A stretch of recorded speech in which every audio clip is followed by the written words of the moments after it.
আসসালামু আলাইকুম, welcome to নাজমুনস tiny world. আজকে আমি আপনাদেরকে পাক্কন পিঠার রেসিপি দিব। আর দেখতেই পাচ্ছেন আমি মাত্রই বানিয়েছি পাক্কন পিঠাগুলো কেমন মুচমুচে।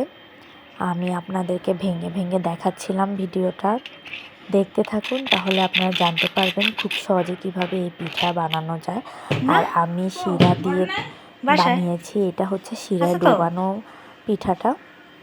তো চলুন আপনাদের সাথে রেসিপি শেয়ার করি। প্রথমেই নিয়ে নিচ্ছি একটি প্রেশার কুকারে টুকরো করে রাখা আলু আর 2 রকমের ডাল। আমি এখানে মুগ ডাল আর মসুর ডাল নিয়েছি। তারপর এখানে দিয়ে দিচ্ছি লবণ আর একটু আদা রসুন আর জিরা বাটা দিয়ে দিচ্ছি। তারপর আমি এটাকে চুলার উপর বসিয়ে দিয়েছি আর একটু হলুদ দিচ্ছি কালারের জন্য।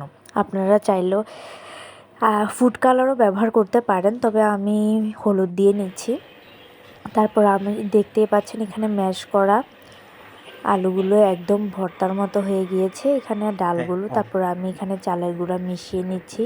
তো আমার যেহেতু পিঠার পরিমাণ কম, তাই আমি বেশি একটা পানি দিয়ে আবার চালের গুঁড়াকে সিদ্ধ করিনি, তাই আমি কাঁচা অবস্থায় চালের গুঁড়াটা দিয়ে দিয়েছি, যার কারণে আমি একটু তেল দিয়ে পিঠাটা বানিয়ে নিয়েছি। আপনারা চেষ্টা করবেন যে চালের গুঁড়াটা একটু পানির মধ্যে নিয়ে সিদ্ধ করে ঘুডাকাই যেটাকে বলে ওইটা করতে।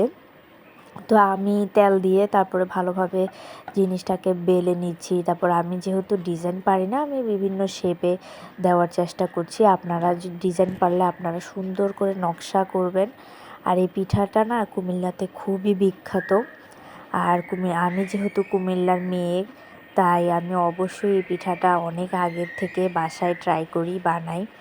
তো আপনাদের সাথে ভাবলাম যে রেসিপিটা শেয়ার করে। আমি এখানে আরেকটা নিয়েছি ডো, আপনাদেরকে দেখানোর জন্য যে আমি তেল মেখে নিয়েছি। যেহেতু আমি ওটাকে সিদ্ধ পানিতে চুলার উপরে বসাইনি, তাই তেল মেখে নিয়েছি। আপনারাও এটা করবেন যদি আপনার কাইটা সিদ্ধ না করেন। তারপর চলে আসলাম চুলার কাছে। এই যে আমি এক এক করে আমার পিঠাগুলো দিয়ে দিচ্ছি, যেন এগুলো সুন্দর করে ভাজা হয়, মুচমুচে করে ভেজে নিচ্ছি।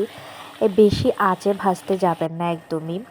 তারপরে আমি আপনাদেরকে ভাজাগুলো দেখাচ্ছি। আর ওই পাশে আমি শিরাও তৈরি করব। শিরার জন্য আমি এখানে এলাচি, দারচিনি, তেজপাতা, এগুলো নিয়ে নিয়েছি। পানির মধ্যে চিনি দিয়ে দিচ্ছি। আমি এখানে চিনির পরিমাণটা কম দেখিয়েছি, কিন্তু আপনারা চিনিটা আরেকটু বাড়িয়ে দিবেন।